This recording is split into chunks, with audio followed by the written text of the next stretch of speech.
En este diagrama también extraído de New England Journal of Medicine de 2004, vemos cómo la producción de anticuerpos inmunoglobulina E por medio de la célula B activada, estos anticuerpos se depositan sobre su receptor, sobre el mastocito, como lo podemos ver acá, y una vez se ocupan todos los receptores, el alergeno viene, se une a esa inmunoglobulina E y permite la activación del mastocito. Esto es un proceso que tiene un efecto, digamos, temprano con el broncoespasmo, edema, obstrucción de la vía aérea, y un efecto fisiológico tardío con inflamación de la vía aérea, obstrucción de la vía aérea, hipersensibilidad de la vía aérea, gracias a la liberación de mediadores como la histamina, leucotrienos, citoquinas.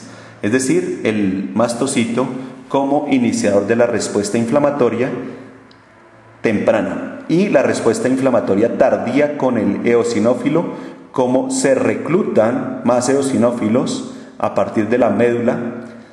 Los eosinófilos producen los cisteín-leucotrienos que producen daño de la vía aérea, se prolonga la sobrevida del eosinófilo, atrae otras células de la respuesta inflamatoria y finalmente hay un daño de la vía aérea. Esto para decir cómo cada obstrucción, cada proceso de broncoobstrucción alérgico, pues después de un proceso de tratamiento adecuado, el paciente pues sale sin ningún problema, pero después veremos cómo el BEF1 empieza a caer ya al final de esta gráfica, aquí en esta parte. Empieza a disminuir el BEF1 al final. Entonces, esto es lo que finalmente tenemos: tapones de moco, broncoobstrucción, inflamación, tejido inflamatorio específico. El diagnóstico, recordemos, es a través de la curva flujo-volumen pre y post BTA2 con hiperreactividad de la vía aérea, con mejoría del BEF1 más de 200 mililitros o el 12% del valor normal. Recordemos que en el diagnóstico puede haber dificultades como el asma del anciano, donde pensamos que es un paciente que tiene más bien un EPOC, pero resulta ser asma, el asma ocupacional y el asma variante tos. Diagnósticos diferenciales como EPOC, falla cardíaca congestiva, embolia pulmonar, obstrucción mecánica de la vía aérea, infiltración pulmonar eosinofílica, tos secundaria a medicamentos, difusión de las cuerdas vocales. Muchos pacientes tienen parálisis de las cuerdas vocales, se les da tratamiento como si fueran asmáticos y finalmente se descubre que es una disfunción, una parálisis de las cuerdas vocales. Recordemos que se produce en la curva flujo-volumen, la popular curva de Ovas. Los diagnósticos diferenciales de cada uno: tumores, estenosis, adenopatías, enfisema, etc. En el tratamiento del asma, entonces, quiero recordar lo siguiente: inicialmente, cuáles son las posibles respuestas de acuerdo con los ligandos y los receptores que se tienen en la vía aérea. Un ligando que probablemente está actuando a través de la proteína G, segundos mensajeros, y genera una respuesta. Otro ligando que actúa a través de canales iónicos y genera una respuesta. Otro ligando que actúa a través de tirosinquinasas, una enzima que produce fosforilación, actividad enzimática y una respuesta. Y otro ligando que tiene que ir a un receptor citoplasmático. Una vez se une el ligando al receptor citoplasmático, migran al núcleo, aquí al lado derecho, y migrando al núcleo generan la respuesta esperada. Con la expresión genética, esa es la respuesta. Esos son los diferentes tipos de respuestas que se pueden presentar a los diferentes medicamentos que tenemos disponibles en la actualidad. Cada uno de estos ligandos disponibles y cada uno de estos receptores disponibles.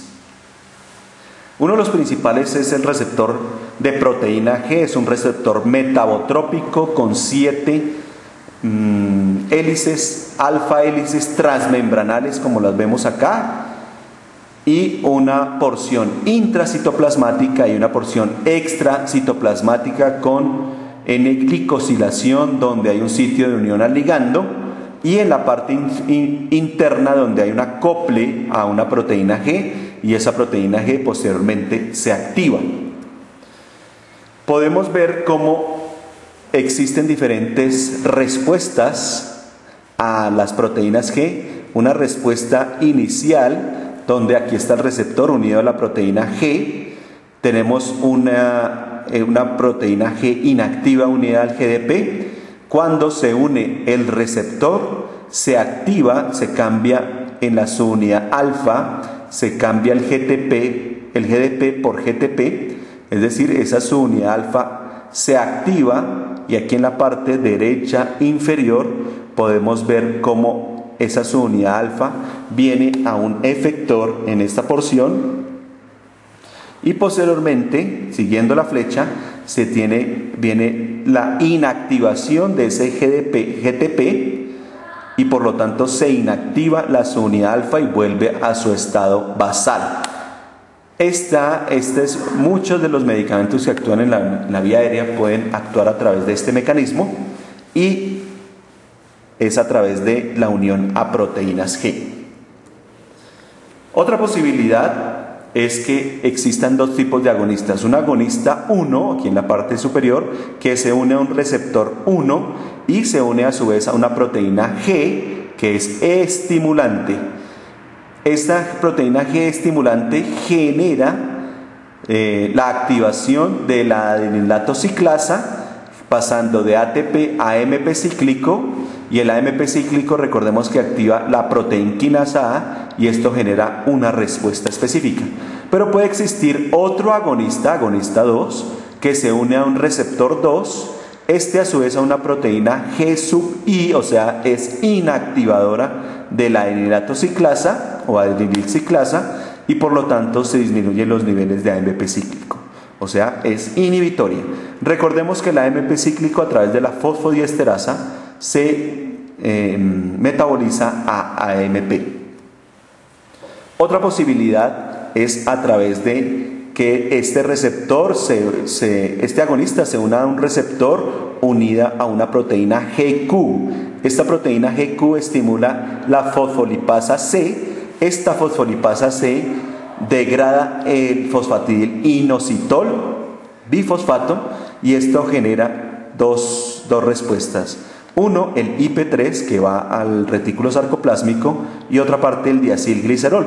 Ese diacilglicerol estimula la proteínquinasa C, y esto genera fosforilación. Y por el otro lado, el IP3 libera del retículo sarcoplásmico, libera calcio, y es necesario metabolizarse a través de una 3-quinasa. Esa 3-quinasa también inhibe la actividad del IP3 sobre el retículo sarcoplásmico, pero puede generar IP4, que a su vez estimula un receptor de calcio, y este receptor de calcio permite la apertura de los canales de calcio. Entonces finalmente se libera calcio por un lado, se fosforilan proteínas y se estimula la célula.